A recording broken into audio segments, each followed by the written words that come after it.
오늘은 여호수아서 6번째 시간입니다. 여호수아서 8장 30절부터 이제 9장을 한번 생각해 보겠습니다. 지난 시간에 이제 그 여호수아서 그 8장에서 하나님께서 다시 이제 말씀하심으로 아이성을 점령하는 내용이 나옵니다. 그리고 이제 아이성 점령이 마쳐지자마자 하나님께서 여호수아가 이제 그 제단을 쌓습니다. 그래서 이 제단의 내용을 보면 모압 평지에서 모세가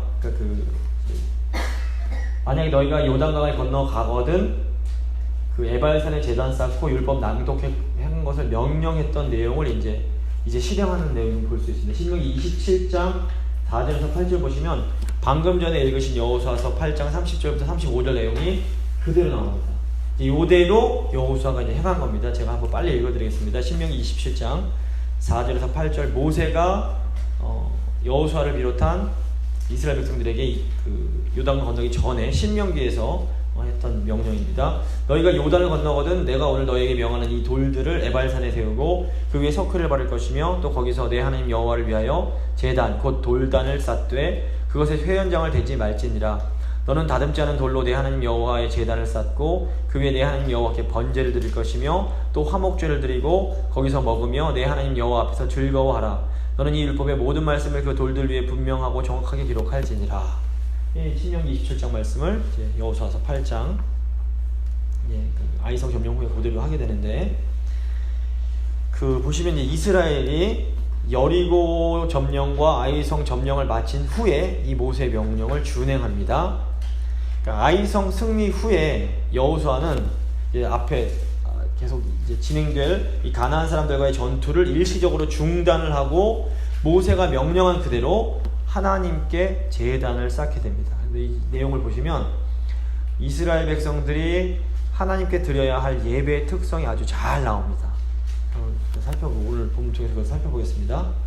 첫 번째 이제 모세는 다듬지 않은 그 돌단을 쌓아서 제단을 쌓으라고 말을 합니다. 31절입니다.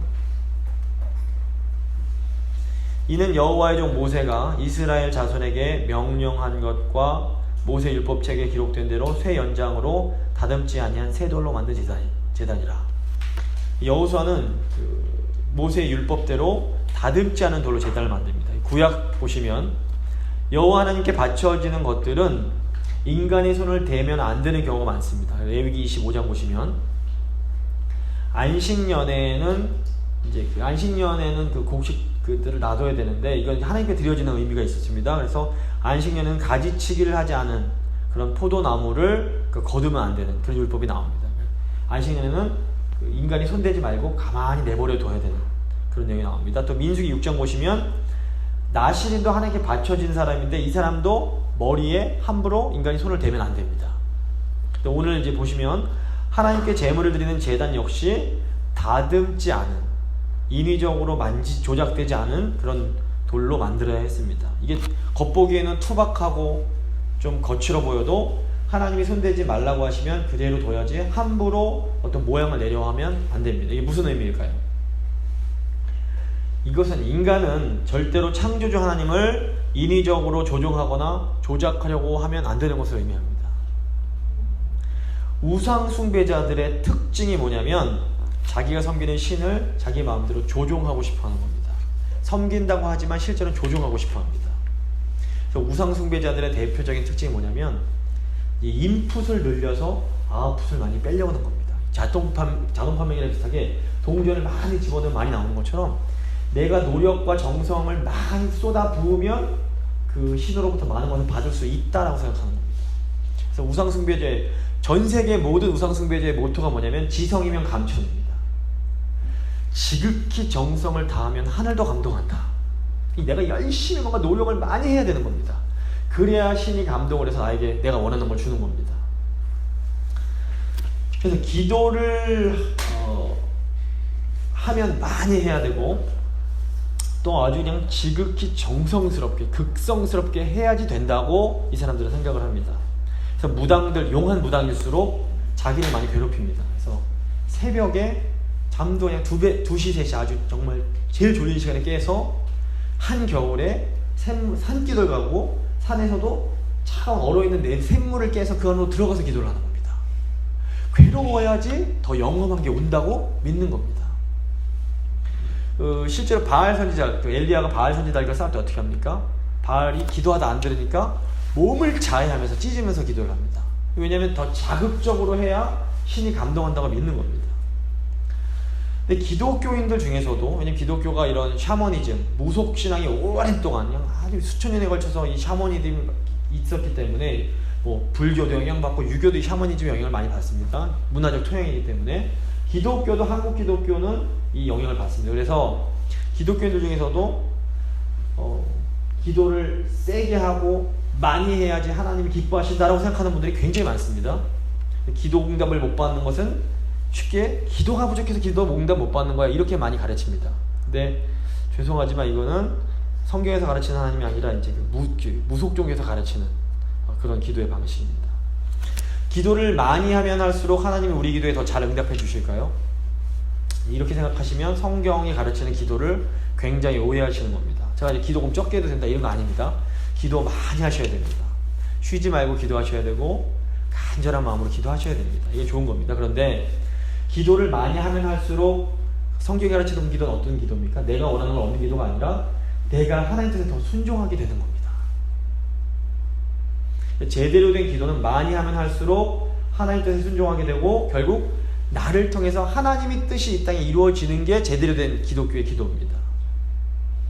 그래서 기도가 부족해서 기도 응답 못 받는 거라고 말하는 사람들은 이게 목사가 아니라 무당들입니다. 잘 분별하셔야 됩니다. 근데 분명히 이건 하나님의 뜻이 분명합니다. 예를 들어 누굴 구원해 주십시오. 저 사람의 영혼이 하나님 뜻 안에서 회복되게 해주십시오. 이건 하나님 기뻐하시는 기도인데 하나님이 분명히 원하시는 기도인데도 응답이 빨리 안 되는 겁니다. 이제 이게 참 힘든 건데 이거 뭐냐면 분명 하나님 뜻대로 기도했음에도 불구하고 응답이 빨리 안 되면 이건 둘 중 하나입니다. 하나님의 어떤 더 높은 뜻이 있거나 더 기다려야 되는 겁니다. 둘 중 하나인 겁니다. 어떤 청년이 있는데 남편과 잘 살고 있는 유부녀를 너무 좋아하는 겁니다. 그래서 그 청년이 그 여인이 그 남편과 이혼하게 해달라고 40일 동안 금식 기도를 합니다. 정말 열심히 기도했습니다. 하나님이 그 기도에 응답해 주셔야 됩니까? 간절히 기도했습니다. 근데 하나님이 이런 기도에 절대로 응답 안 해주십니다. 만약에 정말 그 여자가 이혼했으면 그 하나님의 응답이 아닌 겁니다. 문제는 하나님 뜻이 너무 분명한데도 너무 기도 응답이 더딘 겁니다. 사실 이제 가족 중에서 막 구원해 주십시오 막 기도하시고 이런 분들이 있으실 텐데, 근데 우리를 정말 힘들게 하는 게 이런 상황입니다. 이때 어떻게 됩니까?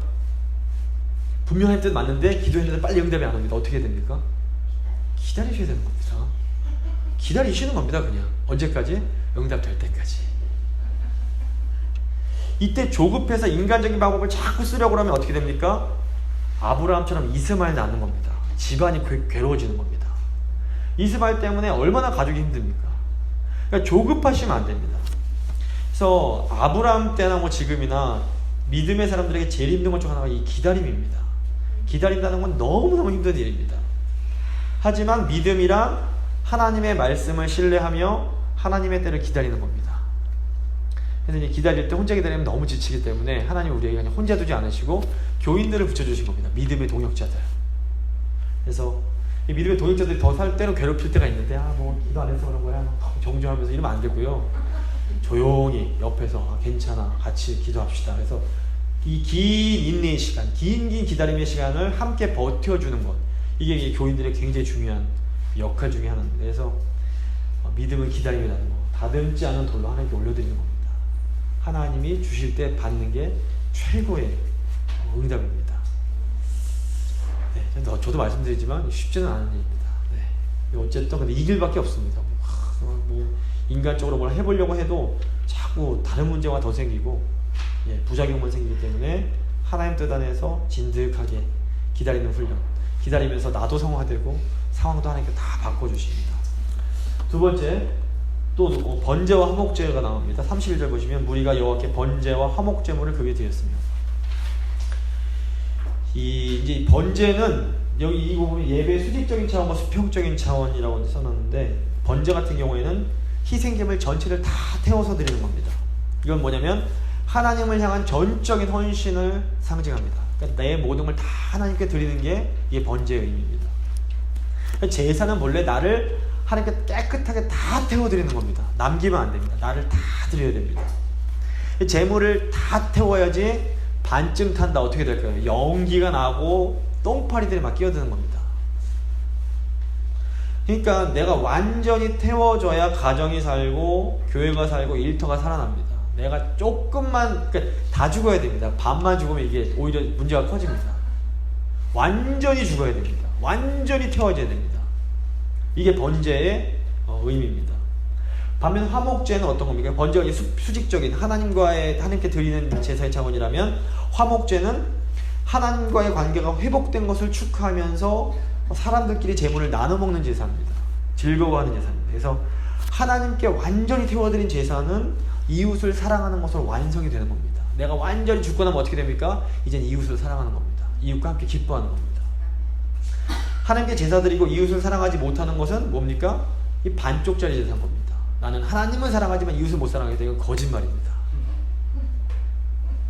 온전치 못한 제사 드리면 기껏 제사 드리고도 어떻게 됩니까? 불임나처럼 되는 겁니다. 더 악해집니다. 어떤 분 하나님은 정말 뜨겁게 사랑하시는 것 같은데 이웃에게 되게 못되게 합니다. 이거는 제사 제대로 드려진 게 아닙니다. 가인처럼 되는 겁니다. 그러니까 완전히 태워서 죽고 또 이웃을 향해서는 완전히 용서하고 사랑하고 이제 하나님께서 받으신 제사가 이런 제사고 이게 영과 진리로 드리는 제사입니다. 예, 제사 우리 힘으로 못 드립니다. 하나님께 성령께서 도와주셔야 이 제사 드릴 수 있는. 세 번째, 이렇게 한 후에 이제 율법을 기록하고 낭독하는데 32절, 34절 말씀입니다. 여호수아가 거기서 모세가 기록한 율법을 이스라엘 자손의 목전에서 그 돌에 기록하며 이제 회칠한 이 돌을 얘기합니다. 이건 이제 그 제단은 아닙니다.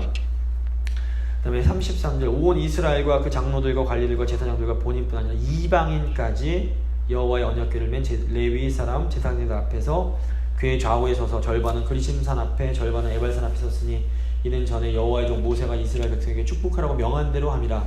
그 후에 여호수아가 율법책에 기록된 모든 것들을 축복과 저주의 율법의 모든 율법을 낭독하였으니.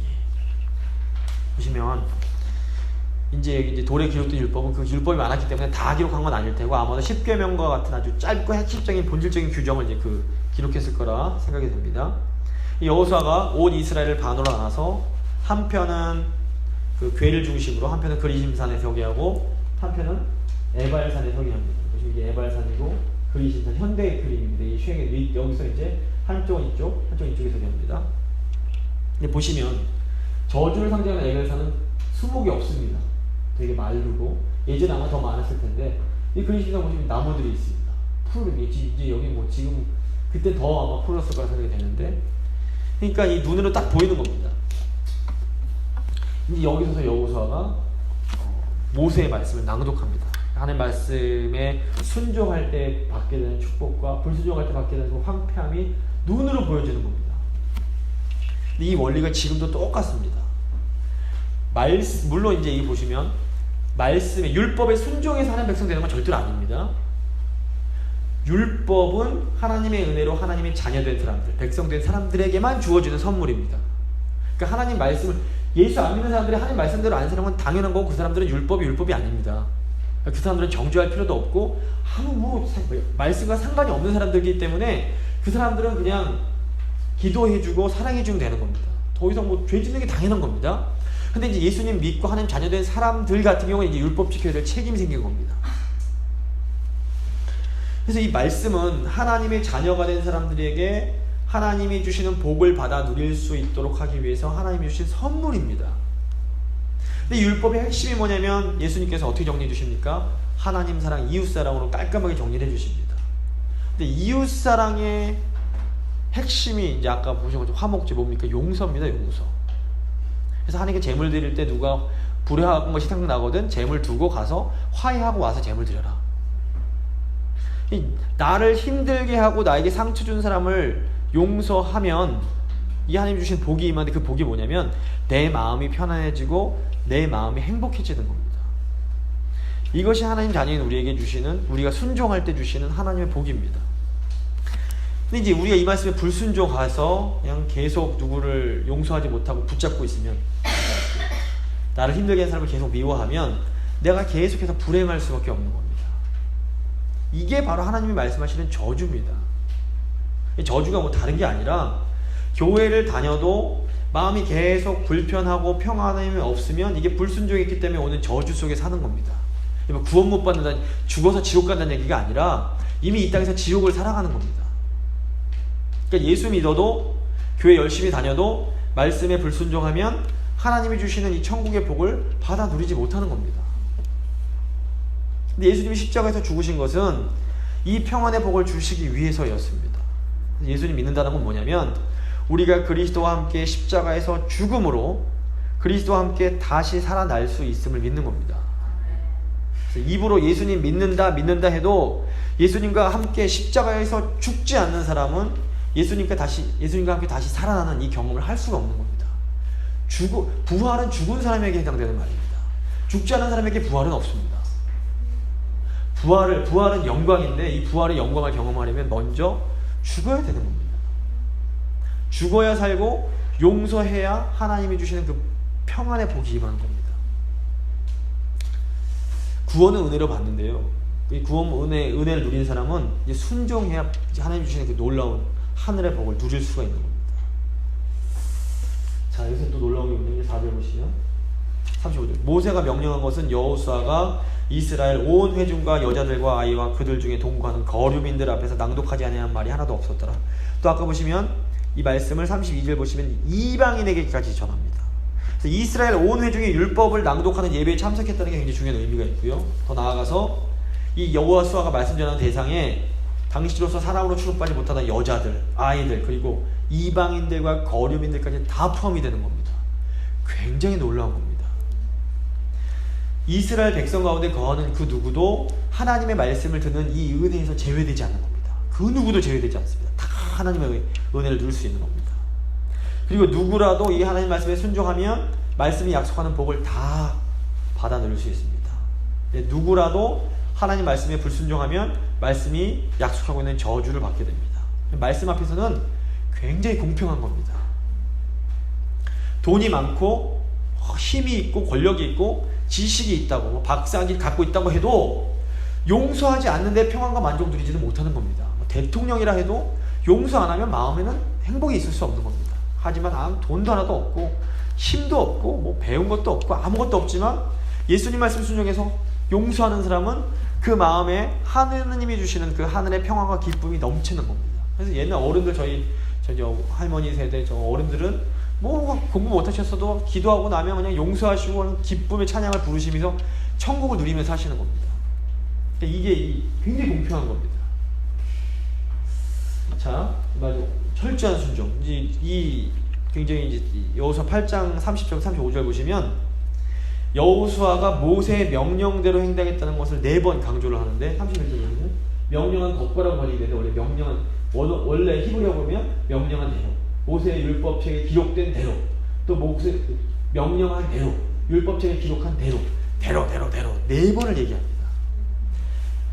율법, 모세를 통해서 하나님 주신 그 말씀대로 여호수아가 순종했음을 강조하는 겁니다.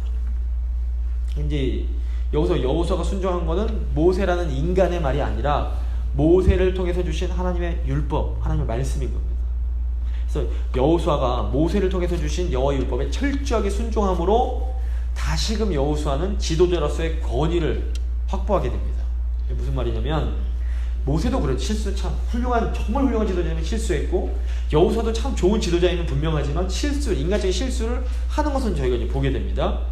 여호수아와 또 이제 그 이스라엘의 장로들이 아이성에서 하나님 말씀 듣지 않고 인간적으로 행동함으로 패배를 경험합니다. 이 실패는 이스라엘의 리더로서의 여호수아의 그 권위에 영향을 줍니다. 근데 이스라엘의 권위는 오직 하나님의 말씀에 기초합니다. 그래서 여호수아가 아이성 전투 후에 모세의 율법을 완벽하게 준행함으로써 다시금 이스라엘의 그 지도자로서의 권위를 회복하고 아이성 1차 전투에서 패배해서 당함으로 패배를 당함으로 받았던 모든 수치에서 이제 벗어나게 되는 겁니다. 우리도 얼마든지 실수할 수 있습니다. 종종 실수하게 되는데 중요한 건 뭐냐면 이때 다시 하나님 말씀으로 돌아가는 겁니다. 실수했을 때 인간적인 방법으로 그걸 자꾸 만회하려고 하는 게 아니라 다시 하나님 말씀, 이게 회개가 이건데 다시 회개함으로 방향을 돌려서 하나님 말씀에 철저하게 순종하면 하나님께서 우리를 다시 회복시켜 주시고 우리의 권위를 다시 한번 회복시켜 주시는 겁니다. 이 원리를 잘 아셔야 됩니다. 그럼 하나님 백성은 이제 돌아갈 때 하나님 말씀밖에 없는 겁니다. 돌아가면 회복이 되는 겁니다. 대신 돌아가되 철저하게 돌아가야 됩니다. 그냥 어설프게 반쯤 조금 이게 아니라 정말 회개라는 것은 방향을 급선회하는 겁니다. 완전히 방향을 돌려서 하나님의 말씀으로 돌아가는 것. 그러면 회복이 되는 겁니다. 자, 이제 9장 보시면 기브온 족속이 나옵니다. 이 기브온 족속이 기발한 속임수로 이스라엘을 속여서 이스라엘 화친을 맺고 이제 그 멸망을 면하게 된 그런 족속입니다. 이제 1절 2절 보시면 가나안 연맹체에 대해서 합니다. 2일 후에 요단 서쪽 산지와 평지와 레바논 앞 대해 연안에 있는 헷사람, 아모리 사람과 가나안 사람과 브리스 사람과 히위 사람과 여부수 사람의 모든 왕들이 이 일을 듣고 모여서 일심으로 여호수아와 이스라엘에 맞서서 싸우려 하더라. 헷, 아모리, 가나안, 브리스, 히위, 여부스, 가나안 이 6 족속들이 이제 가나안 족속인데 이스라엘에 대항하기 위해서 동맹을 체결합니다. 근데 이 기브온 거민들도 보시면 이 히위 사람이 히위 족속의 한 부족이 이제 기브온 사람들인 겁니다. 여부스 족속 기브온 거민들도 이 가나안 연맹체 사실은 속해 있는 겁니다. 근데 보시면 하나님이 이 사람들이 이 하나님의 역사를 딱 보고 나서 이게 두려움이 생기니까 똘똘 뭉쳐서 투항하는 게 아니라 야 힘 합쳐서 싸우자 이렇게 나온 겁니다. 멸망하려면 이렇게 되는 겁니다. 근데 하나님이 역사하시는 것을 생생하게 눈으로 보면서도 하나님께 항복하기보다는 오히려 싸우려는 사람들이 있습니다. 오늘날에도 분명히 하나님의 살아계심을 봅니다. 하나님의 일하심을 봅니다. 그런데 하나님께 항복하고 예수님을 자신의 삶의 구주로 영접하는 것을 끝까지 완강하게 거부하는 분들이 있습니다. 제 가족 중에도 이런 분이 있습니다. 보면 굉장히 안타깝습니다. 분명히 보면 예수 믿는 게 좋아 보이긴 합니다. 그런데 자기 삶을 포기를 못합니다. 끝까지 나는 예수는 못 믿겠다. 계속 고집하는 겁니다. 근데 중요한 것은 이런 분들을 대하는 우리의 태도가 어때야 하는 거냐는 겁니다. 우리는 그분들이 하나님의 선택을 받은 분들인지 아닌지 알 도리가 없습니다. 이건 하나님께 속한 거기 때문에. 그러므로 어떻게 됩니까? 끝까지 소망을 잃어서는 안 됩니다. 마지막 순간까지 그분들의 마음을 완강하게 둘러싸고 있던 이런 여리고 선거 같은 것들이 무너지고 마지막 순간에 이제 그분들의 마음을 딱 싸고 있던 여리고성이 무너지고 그분들 마음속에 있던 라합이나 이 기드온 족속 같은 마음이 나타나게 될 수도 있는 겁니다. 그렇기 때문에 주위에서 완강하게 복음을 거부하고 하나님 믿기 거부하고 교회 나오기 거부하는 분들이라고 할지라도 포기하지 말고 계속 기도하면서 끝까지 그들을 하나님 품으로 이렇게 인도하기 위해서 노력을 해야 됩니다. 이거 뭐 그냥 물론 끝까지 안 하실 수도 있지만 마지막 순간 돌아가시기 전에 돌아오실 수도 있는 겁니다. 그래서 그 구원의 주권이 오직 하나님께 속했기 때문에 저희는 함부로 판단하지 말고 모든 사람이 하나님은 모든 사람을 구원하시기 원하신다는 그런 마음가짐으로 끝까지 그분들을 위해서 기도하고 그분들을 도와야 됩니다. 자, 이제 기브온 조약 체계 3절에서 15절 내용입니다. 기브온 족속은 이 반 이스라엘 동맹에 속해 있었지만 여기서 이탈해서 이스라엘과 화친을 맺고 조약을 체결하려고 아주 치밀한 계획을 세우게 됩니다. 이미 기드온 사람들이 이스라엘의 거짓으로 접근을 합니다. 근데 실제로 기드온 사람들은 이 예루살렘 근처, 가나안 땅에 속해 있었던 사람들입니다. 근데 정복 전쟁의 원칙이 뭐냐면 가나안 땅 안에 들어있는 족속은 진멸시키고 가나안 약속의 땅 밖에 있는 족속과는 평화 조약을 맺는 겁니다. 그러니까 원래대로라면 기브온 족속도 진멸의 대상입니다. 근데 이 기브온 족속이 이 원리를 알고 우리는 멀리서 왔습니다 라고 이제 거짓말을 하고 이스라엘을 속입니다. 이때 이제 이스라엘 리더들이 또 하나님께 묻지 않고 화친을 맺고 평화 조약을 맺어버립니다. 근데 여기서 잘 봐야 될 게 뭐냐면 기본 족속의 태도입니다. 3절부터 6절 말씀입니다. 기본 주민들이 여호수아가 여리고와 아이에게 행한 일을 듣고 꾀를 내어 사신의 모양을 꾸미되 헤어진 전대와 헤어지고 찢어져서 기운 가죽 포도주 부대를 나귀에 싣고 그 발에는 낡아서 기운 신을 신고 낡은 옷을 입고 다 마르고 곰팡이가 난 떡을 준비하고 그들이 길갈 진영으로 가서 여호수아에게 이르되 그와 이스라엘 사람들에게 이르되 우리는 먼 나라에서 왔나이다. 이제 우리와 조약을 맺읍시다. 이 기본 주민들 같은 경우에는 다른 가나안 족속들과는 달리 하나님이 여호수아를 통해서 하신 그 일을 듣고 싸우려고 하지 않고 이스라엘과 화친을 맺고 싶어 합니다.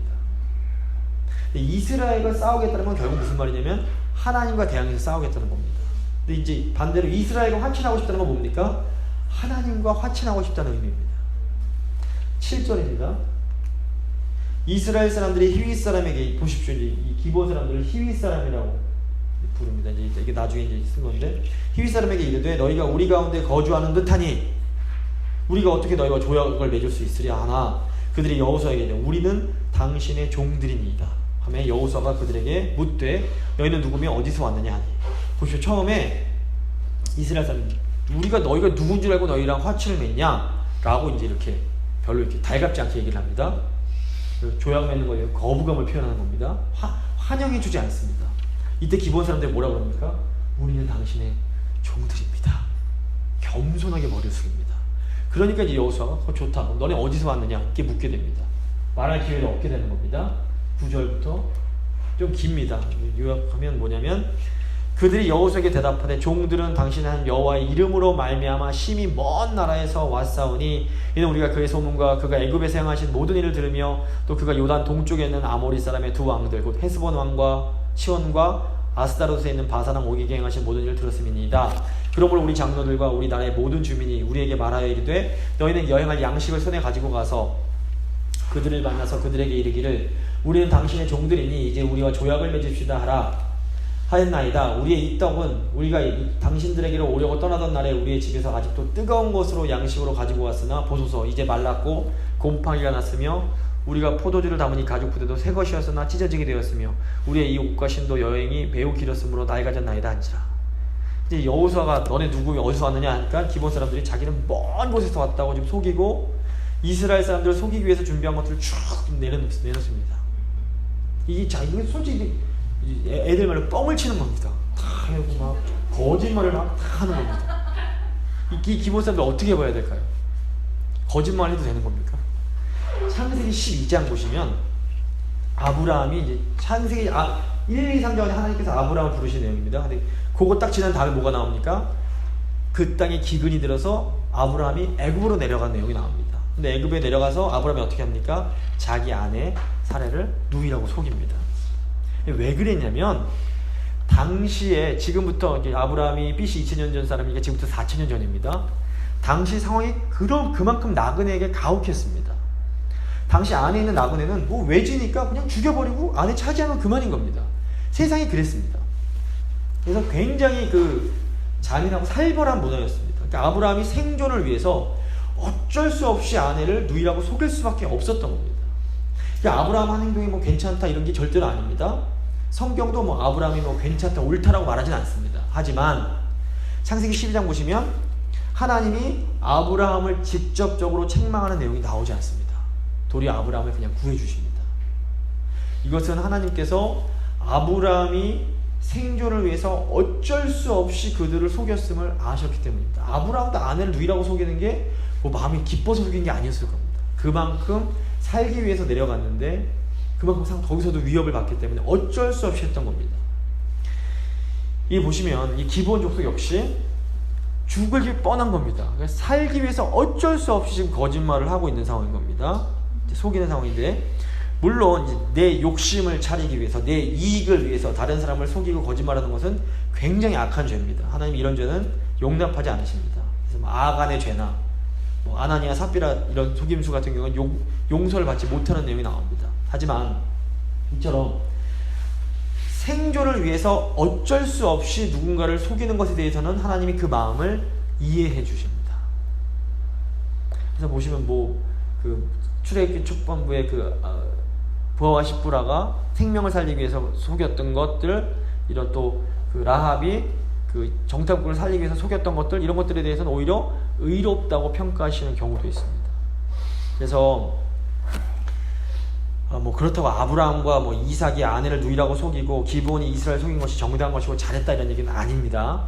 하지만 우리의 삶이 이렇게 쫙 무자르듯이 딱 반 잘라갖고 이건 잘한 거, 이건 못한 거 쉽게 잘라지면 좋은데 삶이 굉장히 복잡합니다. 회색지대도 너무 많고 함부로 판단할 수 없는 상황들이 굉장히 많은 겁니다. 성경이 그걸 알고 있습니다. 성경이 함부로 무조건 성경이 이렇게 단순한 책이 아닙니다. 인간의 삶이 얼마나 복잡다단한지를 잘 이해하고 있고, 그렇기 때문에 어떤 경우에는 하나님께서 거짓말도 인정해 주시지만 더 큰 거짓말처럼 보여요. 다윗은 그 우리아를 죽였음에도 괜찮다고 그러십니다. 이게 막 무자르듯이 이거는 무조건 나쁜 거, 이건 무조건 좋은 거 이렇게 말하지 않습니다. 그래서 하나님을 잘 모를 때 너무 두려워서 범죄하는 죄에 대해서는 하나님이 책망하지 않으십니다. 근데 물론 때로 하나님은 믿음의 사람들에게, 그러니까 아브라함도 단계가 있습니다. 점점점 높은 수준을 요구하시고, 야곱에게도 점점점 높은 수준을 요구하시고, 우리에게도 점점점 높은 수준을 요구하십니다. 초신자와 장로님들과는 다른 겁니다. 같이 생각하시면 안 됩니다. 보시면 기브온은 뭐 이방인들이었는데 하나님 믿겠다고 지금 이제 온 거기 때문에 용서가 되는 겁니다. 물론 하나님은 이제 성숙한 사람들, 믿음의 사람들에게는 때로 생명을 걸고서라도 진리를 지키고 말할 것을 요구하십니다. 그래서 하나님을 제대로 아는 제자들은 때로 목숨 걸고 거짓과 싸워야 됩니다. 재건교회가 하나님께 칭찬받을 수 있는 게 뭡니까? 목숨 걸고 신사참에 반대한 겁니다. 이건 하나님이 굉장히 기뻐하시는 일이고, 지금껏 하나님께서, 그래서 재건교회가 어떤 의미에서는 하나님께서 주시는 그 복이 있습니다. 하지만 이제 이건 이렇지만 다른 사람들을 평가할 때 겉으로 드러나는 상황만 가지고 너무 쉽게 저건 맞네, 저건 틀리네 이렇게 정죄하는 것은 굉장히 조심해야 됩니다. 이거 되게 중요합니다. 그래서 고린도전서 4장 5절 보시면 이제 사도 바울이 한 말인데, 그러므로 때가 이르기 전 곧 주께서 오시기까지 아무것도 판단하지 말라. 그가 어둠에 감추인 것들을 드러내고 마음의 뜻을 나타내시리니 그때 각 사람에게 하나님으로부터 칭찬이 있으리라. 무슨 말씀입니까? 오타가 좀 많은 것 같은데, 하나님 때에 하나님은 보고 계시고 하나님께서 때가 되면 오셔서 그 인간의 중심을 보시고 판단해 주시고 잘한 사람은 칭찬해 주실 거라는 겁니다. 그런데 인간은 이게 안 되는 겁니다. 인간은 다른 사람 속마음을 볼 수가 없습니다. 다른 사람의 형편을 세세한 것까지 다 챙길 수가 없습니다. 그래서 함부로 판단하지 말라는 얘기인 겁니다. 하나님도 함부로 우리를 정죄하지 않으십니다. 사도 바울이 심지어 자신도 자기 자신을 함부로 판단하지 않는다라고 말을 합니다. 우리도 다른 사람을 함부로 판단하는 걸 정말 조심해야 됩니다. 그래서 이 기브온이나 구약 성경 또 신약 성경 전체를 봤을 때 자기 자신한테는 좀 냉혹하게, 좀 작은 일에도 가슴 찔려하면서 하나님께 회개할 필요 있지만, 다른 사람이 잘못하는 것에 대해서 너무 쉽게 판단하시는 건 정말 위험한 겁니다. 이건 하나님한테 그 야단 맞을 일입니다. 그래서 14절을 보시면, 무리가 그들의 양식을 취하고는 어찌할지를 여호와께 묻지 아니하고 여호수아가 곧 그들과 화친하여 그들을 살리리라는 조약을 맺고 회중 족장들이 그들에게 맹세하였더라. 여호수아를 비롯한 이스라엘 리더들이 이제 어떻게 할지를 안 묻습니다. 하나님께 여쭤보지 않고 기브온 족속과 화친하고 그들을 살리겠다고 조약을 맺어버립니다. 여기서 이제 회중 족장이 이제 요즘으로 치면 장로님들입니다. 장로들이 기브온 사람들을 살리겠다고 맹세를 해버린 겁니다. 이스라엘 백성들의 측면에서 보면 이건 분명한 실수였고 잘못이었습니다. 그런데 하나님께서 이 이스라엘의 실수와 잘못을 통해서 하나님 백성들에게 투항한 기브온 거민들을 살려주십니다. 굉장히 중요한 의미가 있습니다. 하나님의 뜻이 우리가 늘 순종하고 잘해야만 이루어지는 것이 아닙니다. 때로 하나님은 우리가 실수하고 우리가 잘못하는 것을 통해서도 하나님의 뜻을 이루어 가십니다. 결국 모든 일들은 하나님의 뜻대로 이루어질 수밖에 없습니다. 그럼에도 우리는 하나님 뜻에 순종해야 됩니다. 그래야 우리가 하나님이 주시는 복과 기쁨을 누릴 수 있기 때문에 그렇습니다. 자, 이제 16절에서 21절 보시면 그 저주와 사명이 나오는데 16절 21절 보시겠습니다. 그들과 조약을 맺은 후 사흘이 지나서야 그들이 이웃에서 자기들 중에 거주하는 자들이라 함을 들으니라. 이스라엘 자손이 행군하여 셋째 날에 그들의 여러 성읍들에 이르렀으니 그들의 성읍들은 기브온과 그비라와 브에롯과 기럇 여아림이라. 그러나 회중 족장들이 이스라엘의 하나님 여호와께로 그들에게 맹세했기 때문에 이스라엘 자손이 그들을 치지 못한지라. 그러므로 회중이 다 족장들을 원망하니. 결국 3일 만에 기브온 족속이 멀리 사는 족속이 아니라 가나안 지역에 사는 진멸의 대상이라고 들통이 난 겁니다. 근데 이미 배는 떠났습니다. 약속을 해버렸습니다. 하나님 앞에서 평화조약을 맺었기 때문에 어떻게 할 수가 없는 겁니다. 재밌는 건 이스라엘 백성들이 여호수아가 아니라 족장들을 원망합니다. 이건 아마도 족장들의 주도로 이 화친이 이루어졌음을 이제 보여주는 겁니다. 19절에서 21절입니다. 모든 족장이 온 회중에게 이르되 우리가 이스라엘 하나님 여호와로 그들에게 맹세하였은즉 이제 그들을 건드리지 못하리라.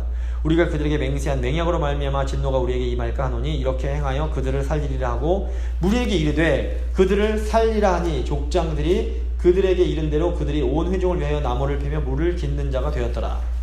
이때 족장들은 이미 하나님께서 맹세했기 때문에 더 이상 이걸 또 취소할 수는 없다 라는 것을 분명히 합니다. 대신에 족장들은 이미 이렇게 된 거, 기본 족속들 이스라엘 위해서 물 깃고 벌목 나무 캐는 나무 구하는 그런 일을 시키자라고 이제 제안을 합니다. 이게 굉장히 이스라엘 백성들의 분노를 잠재우는 지혜로운 그런 제안이었다고 볼 수 있습니다. 그래서 이미 저지른 실수를 돌이킬 수는 없습니다. 하지만 리더들은 그 상황 속에서 새로운 대안을 제시하고 마련하는 것이 굉장히 중요합니다.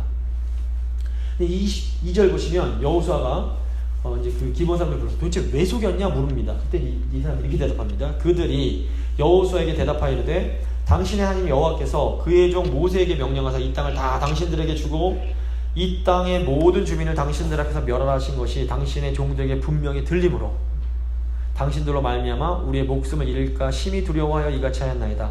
보소서 이제 우리가 당신의 손에 있으니 당신의 의향에 좋고 옳은 대로 우리에게 행하소서 한지라.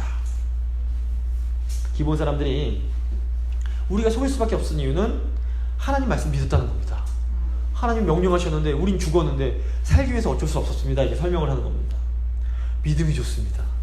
이들은 결국 모든 결정을 여호수아에게 맡깁니다. 우리가 당신의 손에 있으니 당신의 의향이 좋고 옳은 대로 우리에게 행하십시오. 자, 이 기본 사람들 모습 보면서 신약에 누가 떠오르지 않으십니까? 예수님을 귀신 들린 딸을 고치기 위해서 찾아왔던 수로보니게 여인. 자존심이고 뭐고 다 내팽개치고 나왔던 그 여인이 이제 저는 이걸 보면서 떠올랐습니다. 그러니까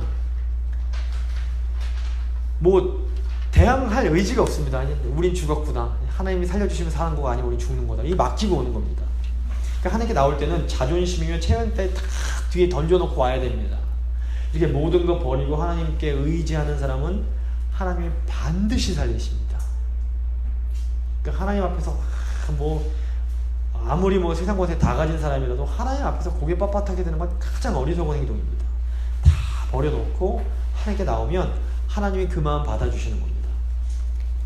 26절, 27절입니다. 굉장히 이제 이 부분이 중요하고 의미가 있는데 여호수아가 곧 그대로 그들에게 행하여 그들을 이스라엘 자손의 손에서 건져서 죽이지 못하게 하니라.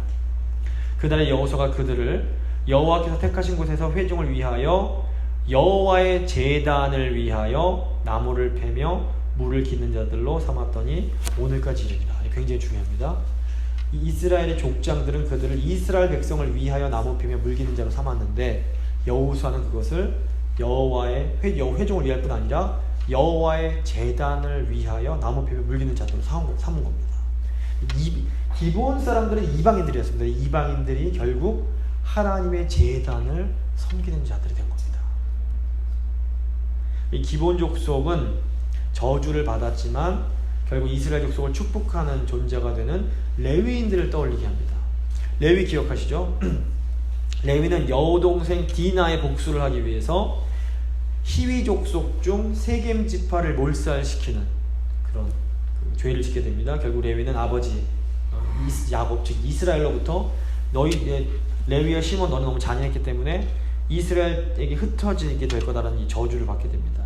근데 이제 출애굽기 32장에서 이 레위가 금송아지 우상을 섬기는 이 범죄 가운데 레위 지파 전체가 믿음으로 모세의 편에 서서 이렇게 자기의 죄 지은 사람들을 이렇게 처단함으로써 운명이 변하게 됩니다. 이 믿음의 사건으로 인해서 이스라엘로 흩어지게 되는 저주가 흩어져서 이스라엘을 축복하는 사명으로 변하게 됩니다. 그러니까 레위 지파는 제사장 지파가 돼서 기업은 없지만 12지파로 흩어져서 이스라엘 백성들이 하나님을 예배하는 것을 돕는 이 축복의 통로가 되는 그런 사명을 받게 된 겁니다. 그런데 흥미롭게도 레위와 시므온이 몰살시켰던 그 세겜 그 부족이 히위 족속 출신입니다. 근데 기브온도 히위 족속 출신입니다. 이 히위 족속 출신의 기브온 사람들이 믿음으로 이스라엘에 투항한 후에 이들은 이스라엘의 종이 되어 섬기는 저주, 근데 복된 저주를 받게 됩니다. 23절 그러므로 너희가 저주를 받나니 너희가 대를 이어 종이 되어 다 내 하나님의 집을 위하여 나무를 패며 물을 깃는 자가 되리라. 이 저주 분명히 저주입니다. 종이 되니까. 이 레위도 저주받았습니다. 흩어져야 되니까. 근데 이 저주가 어떤 저주입니까? 하나님의 집을 섬기는 복된 사명이 되는 겁니다. 그러니까 믿음으로 하나님께 투항하면 하나님 우리의 저주마저도 다른 이들을 축복하는 사명으로 변화시키십니다. 그러니까 상처가 많은, 뭐 어렸을 때 뭐 상처받고 상처들이 있는데 환경을 탓할 게 아니라 이 구부러지고 상처 같은 거 받은 거를 믿음으로 하나님께 갖고 가면 그게 다른 사람들을 복주고 축복하는 복의 통로로, 복의 사명으로 변화할 수 있게 되는 겁니다. 그래서 우리는 하나님은 심판과 저주 가운데도 긍휼과 은혜를 동시에 같이 베푸시는 분이라는 걸 저희가 알 필요가 있습니다. 창세기 보시면 아담과 하와가 심판당하고 가인이 심판당하지만 저희 이제 주의를 받지만 심판이고 가인에게는 은혜였습니다. 그러니까 하나님의 심판을 죽이기 위한 심판이라고 생각하시면 오해입니다.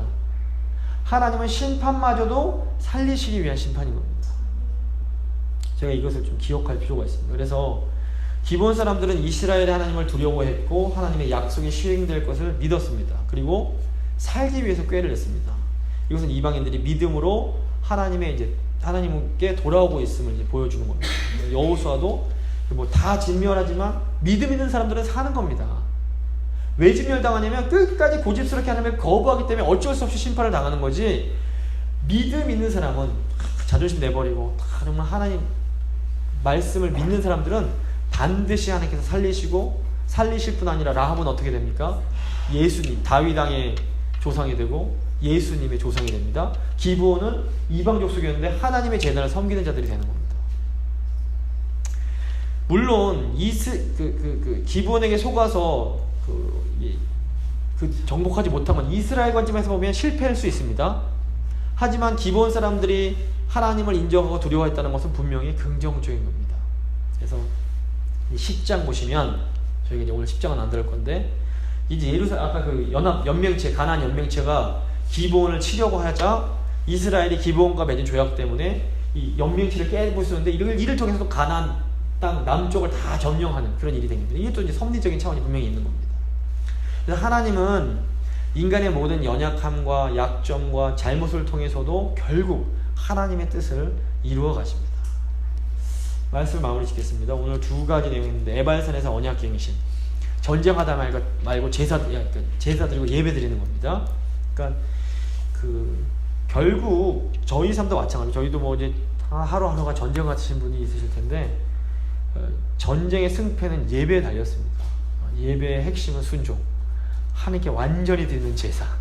내가 죽으면 다른 사람이 살고 가족도 살고 교회도 살고 사는 겁니다. 내가 자꾸 살려고 그러면, 조금이라도 그래도 내가 자존심이, 나는 잘못한 게 없는데 살려고 그러면 이게 이제 나도 죽고 결국 다 힘들어지는 겁니다. 죽으셔야 됩니다. 예배가 살아야 다 삽니다. 전쟁에 승리합니다. 예배의 핵심은 죽는 겁니다. 두 번째, 기브온 지파 족속인데, 이 두 가지 내용이 나오는데, 이방인들도 믿음으로 하나님 나라에 들어오게 되는 것. 두 번째는 하나님은 우리의 실수와 연약함과 부족함을 통해서도 결국엔 하나님의 뜻을 이루어 가실 수 있는 분이라는 것. 그래서 저희가 하나님을 신뢰할 수 있는 겁니다. 두 가지 기억하시면서 하나님, 저희가 예배에 성공할 수 있도록 완전히 하나님 저희 제물로서 저희를 드리는 그런 저희가 되기를 원합니다. 그리고 하나님이 저희 연약함과 실수를 통해서도 하나님 뜻을 이루어 가시고 끝끝내 저희를 더 거룩하게 만드시고 하나님의 복의 통로로 삼아 주시는 그 은혜에 감사드립니다. 저희 또 하나님 온전히 의지할 수 있도록 주님 도와주십시오. 한번 같이 기도하겠습니다.